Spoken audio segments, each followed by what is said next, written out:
Hi friends, ಇವತ್ತು ಇನ್ನೊಂದು recipe ಹೇಳ್ತಾ ಇದ್ದೀನಿ. ಇದೆಲ್ಲರಿಗೂ ಇಷ್ಟವಾಗುವಂಥ ರೆಸಿಪಿ. ಈಗ ಹೇಗೆ ಮಾಡೋದು ನೋಡೋಣ ಬನ್ನಿ. ನಾನಿಲ್ಲಿ ಟೊಮೆಟೊ ಸಾಸ್, ಪಿಜ್ಜಾ ಸಾಸ್ ಮತ್ತು ಮಯೋನೈಸ್ ತೊಗೊಂಡಿದ್ದೀನಿ. ಸಣ್ಣಗೆ ಕಟ್ ಮಾಡಿ ಇಟ್ಕೊಂಡಿದ್ದಂಥ ಈರುಳ್ಳಿಯಲ್ಲಿ ಹಾಕ್ತಾಯಿದ್ದೀನಿ.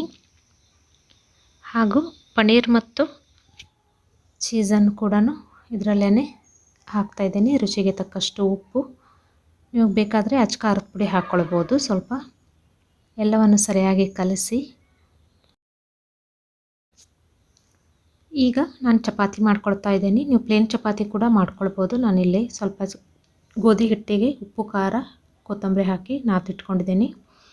ಈಗ ಚಪಾತಿಯನ್ನು ಸರಿಯಾಗಿ ಬೇಯಿಸ್ಕೊಳ್ಬೇಕು. ಇದರಲ್ಲಿ ಸ್ಟಫಿಂಗನ್ನು ತುಂಬಿಕೊಳ್ಬೇಕು. ಮಾಡಿಟ್ಟಂಥ ಸ್ಟಫಿಂಗನ್ನು ತುಂಬಿ ಈ ಥರ ಫೋಲ್ಡ್ ಮಾಡಬೇಕು. ಈ ಥರ ಒಂದು ಟೋಸ್ಟ್ ಮಾಡೋ ಗ್ರಿಲ್ ಟೋಸ್ಟರ್ಗೆ ಸ್ವಲ್ಪ ಎಣ್ಣೆ ಹಚ್ಚಿ ಇದು ಚಪಾತಿಯನ್ನು ಅದರಲ್ಲಿಟ್ಟು ಇದನ್ನು ನಾವು ಟೋಸ್ಟ್ ಹೇಗೆ ಮಾಡ್ಕೊಳ್ತೀವಲ್ಲ ಅದೇ ಥರ ಬೇಯಿಸ್ಕೊಳ್ಬೇಕು. ಎರಡು ಸೈಡು ಸಣ್ಣ ಉರಿಯಲ್ಲಿ ಇದನ್ನು ಮಾಡ್ಕೊಳ್ಬೇಕು. ತುಂಬಾ ಟೇಸ್ಟಿಯಾಗಿರುತ್ತೆ ಫ್ರೆಂಡ್ಸ್. ಮಕ್ಕಳಿಗೆ ಎಲ್ಲರಿಗೂ ಇಷ್ಟವಾಗುವಂಥ ರೆಸಿಪಿ. ಒಂದೊಂದು ಸಲ ಚಪಾತಿ ಬಹಳ ಉಳಿದಿರುತ್ತಲ್ಲ ಫ್ರೆಂಡ್ಸ್, ಆ ಉಳಿದಿರುವಂಥ ಚಪಾತಿಯಲ್ಲಿ ಈ ಥರ ರೆಸಿಪಿಗಳನ್ನ ನಾವು ಮಾಡ್ಕೊಳ್ಬೋದು. ನೀವು ಒಂದು ಸಲ ಟ್ರೈ ಮಾಡಿ ನೋಡಿ. Thank you friends.